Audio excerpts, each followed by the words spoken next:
Hello and welcome to grammar class. Today's topic is personal pronouns. But first off, what are pronouns? Well, pro means for, so pronoun means for a noun. So we understand that pronouns are words that are used in place of nouns. But then why are pronouns used instead of nouns in a sentence? You see, we use pronouns in place of nouns in a sentence in order to avoid the unnecessary repetition of nouns. In other words, if we repeat the same noun time and again in a sentence, it looks boring and ugly. Hence, we replace or substitute the noun with its appropriate pronoun subsequently in the sentence. Now look at the sentence on your screen. Jane said that Jane wanted Jane's mobile back. Here the same noun or the same person's name, Jane, is used thrice in the same sentence. Now we can easily prevent the unnecessary and ugly repetition of the same noun with the appropriate use of pronouns. Jane said that she wanted her mobile back. Here the noun Jane has been used for the first time, and thereafter the pronouns she and her have been used subsequently in the sentence. Now that the concept of pronoun is clear, let's learn what the antecedent is. You see, in English grammar, the term antecedent means the noun for which a pronoun is used in a sentence. In other words, when we replace a noun with a pronoun in a sentence, that noun is called the antecedent of the pronoun. Remember, a pronoun must have a clear antecedent because it's always used in place of a specific noun. We should also remember that a pronoun has the same grammatical person, number, gender, and case as the noun or its antecedent has. For example, in the sentence, Tom and his sister have come, his is the pronoun and Tom is its antecedent.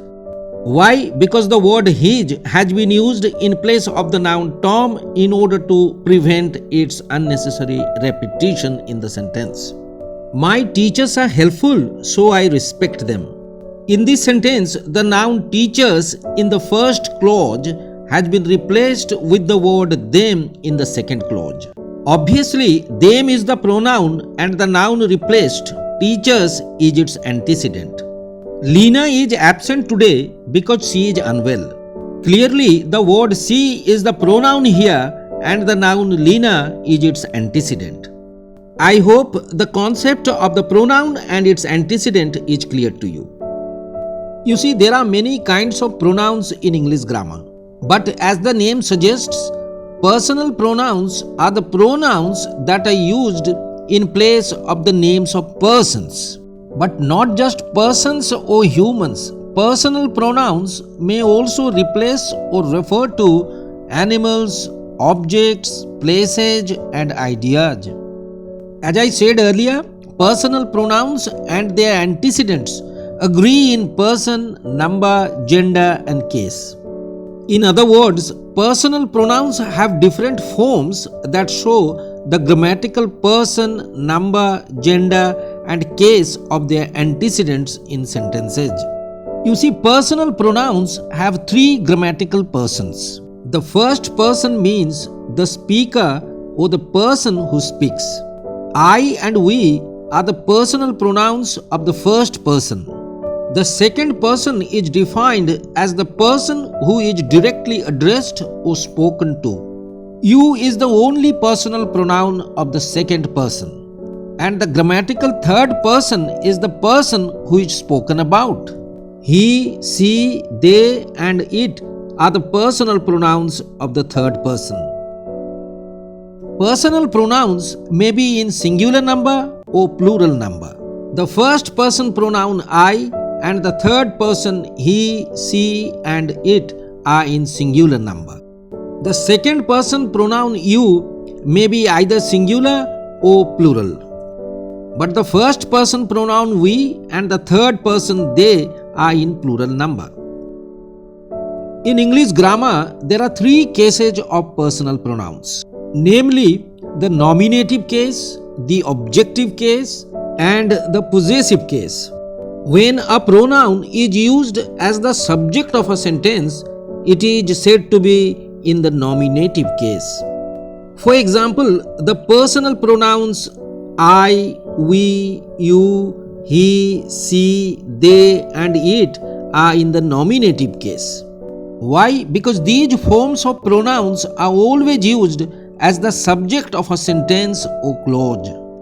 On the other hand, if a pronoun is used as the object of a verb or preposition, it is said to be in the objective case. Me, us, you, him, her, them, and it are pronouns in the objective case. We notice here that the second person you and the third person singular it have the same form both in the nominative and the objective cases. The possessive case of pronouns denotes possession or ownership. My, mine, our, ours, your, yours, their, theirs, his, her, hers, and its are in possessive case. Of these, my, our, your, their, his, and her are also used as possessive adjectives. Only third person singular pronouns have three genders in grammar. He, him, and his are of masculine or male gender. Pronouns she, her, and hers are of feminine or female gender. And since the pronoun it refers to animals, things, or ideas, it is of neuter gender. So remember, except for these third person singular pronouns, all other forms of personal pronouns are used for all genders. Up next, we have the impersonal it. We know that the third person singular pronoun it may be used for a small baby, an animal, a thing, or an idea. However, when the pronoun it refers to no specific noun in a sentence, that is when it has no clear antecedent but acts as an introductory or dummy subject of the sentence, it is called the impersonal it in English grammar. For example, in the sentence, it is raining hard, the pronoun it has no antecedent. It refers to no specific noun here. It is the introductory subject of the sentence, so it is an impersonal it here. It is midnight now. Here too, the pronoun it is an impersonal it because it's the introductory subject of the sentence. In the next sentence, it is dangerous to play with fire.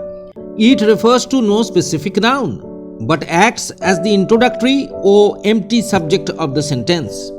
Hence, it's an impersonal it here. So we learn that it is a personal pronoun when it replaces a specific noun in a sentence, but when it does not refer to any specific noun but acts as the introductory or empty subject of a sentence, it's called the impersonal it. Now, what is this pronoun-antecedent agreement? Well, it simply means a personal pronoun and its antecedent must agree in the grammatical person, number, case, and gender. In other words, like I said earlier, a personal pronoun must have the same person, number, case, and gender as its antecedent. For example, look at the sentence, John has lost his book somewhere. In this sentence, his is a personal pronoun and John is its antecedent. Here John is a male person, so the third person singular personal pronoun his is in masculine gender. In the next sentence, the girl is revising her lessons. Her is a personal pronoun and girl is its antecedent. Here the antecedent girl is a singular noun in feminine gender. And so the personal pronoun her is also in singular number feminine gender. In the last example, the boys are wearing their shoes after cleaning them. The words their and them are personal pronouns in possessive and objective cases respectively. But since the antecedent boys are a plural noun, the personal pronouns their and them are also in plural number.